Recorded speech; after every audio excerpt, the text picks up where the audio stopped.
TNA Impact was TNA, now Impact Wrestling's first and only foray into the video game world of wrestling. The home console version was released on September 9th, 2008 for both the Xbox 360 and PS3 as well as the PS2.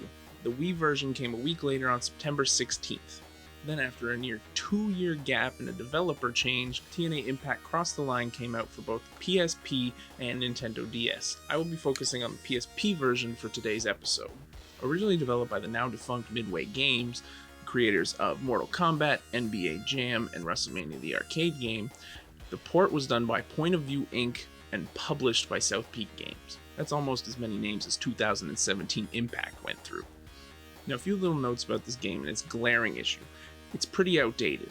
By the time this game was released for PSP and DS, Impact had already been using a 4-sided ring for 6 months and the roster had changed a fair bit. But that doesn't mean that the game isn't still good. There's still some stuff here that needs to be taken a look at. The game is still true to the home console version, and it's a good addition to your PSP library alongside the SmackDown vs. Raw games. The roster here, while a little outdated for its release, is still pretty stacked. There are a fair number of stars here. AJ Styles, Samoa Joe, Kurt Angle, Sting, Booker T, Hernandez and Homicide, the original LAX, Rhino, Shark Boy. Shark Boy upping the stakes. If you'd like to see those two jelly bellies gone from TNA for good, give me a shell yeah! Bobby Roode, Scott Steiner, Alex Shelley and Chris Sabin, James Storm, the Dudleys, a version of Kevin Nash that gave less of a shit the day they scanned him than he does when doing shoot interviews. A couple of years later, new endeavor for you, TNA, Impact Wrestling, in 2004. Right. How would you sum up your time there and some of your favorite moments there?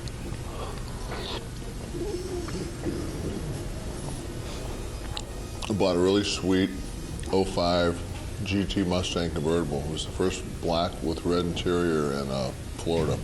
Jay Lethal, Tomko, Eric Young, Sanjay Dutt, Abyss, the guy who still has never drawn a dime, Jeff Jarrett. I am the chosen one!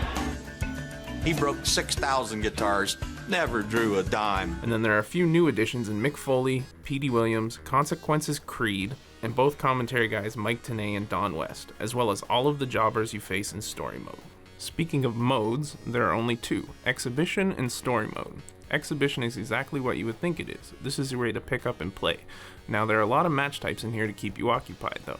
You've got your standard match, which is just 1-on-1, tag team, which is 2-on-2, free-for-all, which is their way of saying triple threat, Ultimate X, and Ultimate X free-for-all. One of the greatest matches to play in the entire game, the Ultimate X match requires you to incapacitate your opponent long enough to climb to the cables above the ring and grab the X hanging above the ring. Submission match that I don't recommend playing is the submission system in Impact is kinda lackluster and way too easy. A false count anywhere normal and tag team, handicap matches, and Full Metal Mayhem, which is the only way to use weapons in this version of the game. This is probably the biggest change from the home console version. In the 360 and PS3 version of the game, chairs are always available at ringside for you. There's a gauntlet match that pits you against 25 opponents, one after the other. While this is a great addition and can get challenging, it can also get repetitive as the movesets here are super limited and you will find yourself doing the same thing over and over again. And finally, there's Super X Cup, which is a single elimination 16-man tournament.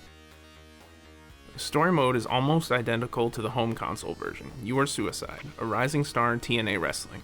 The beginning sees an introduction to your character where you are about to challenge for the World Championship, but LAX wants you to take a dive and lose.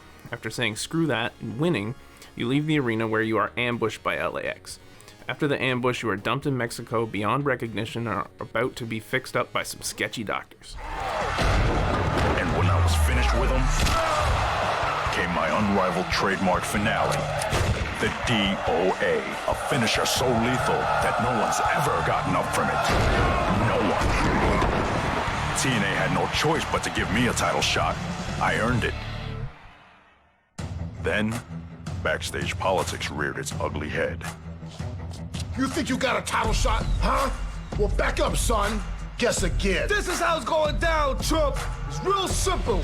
The big man said you're gonna take a dive, so that's what you're gonna do. Take a dive. Got it?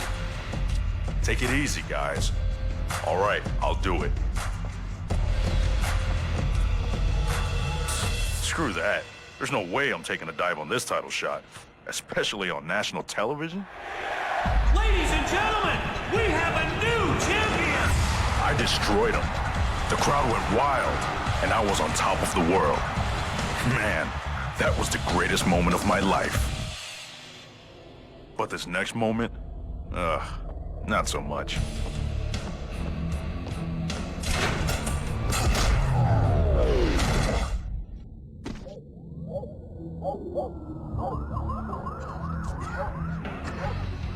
We told you lay down for this match, but you didn't. Now you don't got no choice, Papa. And then it got really bad.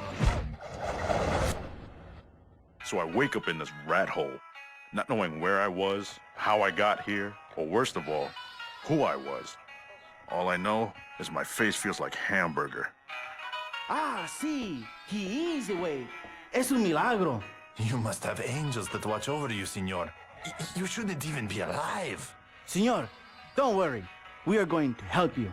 Ah, I hate this pro bono crapola. Shh! Stop it, estúpido. Shouldn't be alive. Help me. Help me with what? What happened to me? Este señor no va a tener futuro. This is one of the few places where the mode differs between the 360 and PS3 versions. Here you don't actually get to create your own character. Instead, you are given what looks like a crappy cosplay of the character you actually are. You start off by beating some jobbers in a gauntlet match. Get used to hearing that phrase, beating some jobbers. After this, you are crowned king of the gauntlet match and are apparently snuck across the border to a military base where you meet two juggalo jobbers who are apparently the kings of the military base's wrestling promotion. After beating them and a couple other jobbers, James Storm comes out, and once you beat him, you are given a TNA tryout. Once at your tryout, you meet Kevin Nash, who talks to you and the other jobbers, who you've already beaten multiple times by now, that you gotta win to get in. So of course you beat up the jobbers again and you get a contract. Nash then puts you in a tag team with Eric Young. You need someone with tag team experience. Someone who will stare death in the face and laugh. Someone that will have your back at all times, defend you from all dangers, and fight courageously until the bitter end. A man whose name and mere presence will make your opponents soil themselves in fear. I have just that man for you. Eric Young. You smell like bananas. And then you beat up some jobbers again for a bit before facing the Dudleys. Sorry, I mean Team 3D. Before you have a cutscene where you have an interview with Christy Hemme to make Eric look like a massive dork, and you say, of course, a cheesy line. Christy, we'll let our actions in the ring speak for themselves. Can you keep... And once again, after beating these same jobbers over and over again, you eventually face AJ and Tomko, before some more plot happens, where LAX attack you after the match, telling you won't be tag champs unless they say so, and if you don't listen, you're gonna get taken out.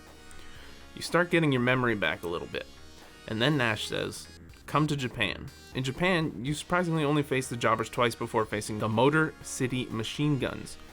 After getting past them, Nash convinces LAX to give you a title match, which after winning, you are instantly attacked by Christopher Daniels and AJ.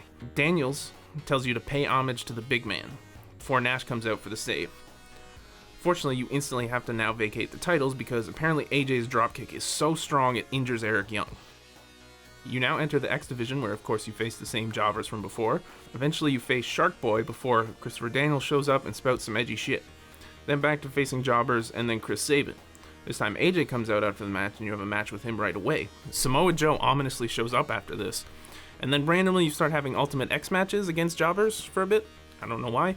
Then Jeff Jarrett comes into the locker room telling you he's the boss, and he could have your body dumped in Mexico, and he's done it before. And he then tells you that you have to face Christopher Daniels and Joe in an Ultimate X match for the X Division title. Here's where the swerve happens. Joe is actually on your side and takes out CD and tells you to climb up and grab the belt. In the console version of the game, you don't actually play this match, but here you do, and there's randomly a jobber in Daniels' place for some reason. It's the most confusing thing in this entire game. Especially after the match, because it plays the cutscene from the console version and Daniels is there. After this, Jeff Jarrett is waiting for you in the locker room telling you he kidnapped Eric. And he won't let him go until you make your way through the heavyweight division and you beat Kurt Angle for the World Heavyweight title. This is the only point in the game where you don't consistently face jobbers. You face actual roster members like Rhino, Booker T, Sting, Abyss, Scott Steiner, and even Kevin Nash, still in his street clothes for some reason. After beating Kurt Angle, you have the final face-off with Jarrett, where you reveal you know you are Suicide. After beating him, it's revealed that Nash and Joe went and rescued Eric. And hilariously, Loki, who voices Suicide in this game, gives the most ironic speech about how being a champion is about your attitude. And the story ends and the credits roll with some behind-the-scenes stuff and promos. So my final thoughts here, the story was overly long, and with all these jobber matches, it was kind of repetitive. The story is a little weird, but it was still fun for me to play through it for the first time in a couple years. It's over the top and corny, but it gives the player a solid experience, and that's something that I can appreciate. TNA Impact is a game that I personally love. It may not hold up as well as I remember, but it was still a fun experience for me to play through it again. And without this game, we may not have gotten something the likes of WWE All-Stars. A lot of the team who developed TNA Impact also went on to develop WWE All-Stars after Midway closed down, and without that, I don't think that the experience for All-Stars really would have been the same. You can tell just by playing All-Stars that the game itself is built upon the foundation of what TNA Impact did. And that's something that I'm really grateful for, as All-Stars is such a fondly remembered game. Now, Impact may not get as much love, but I still think it's worth playing, whether that's on home console or handheld. Thanks for watching the video. I'll see you next time.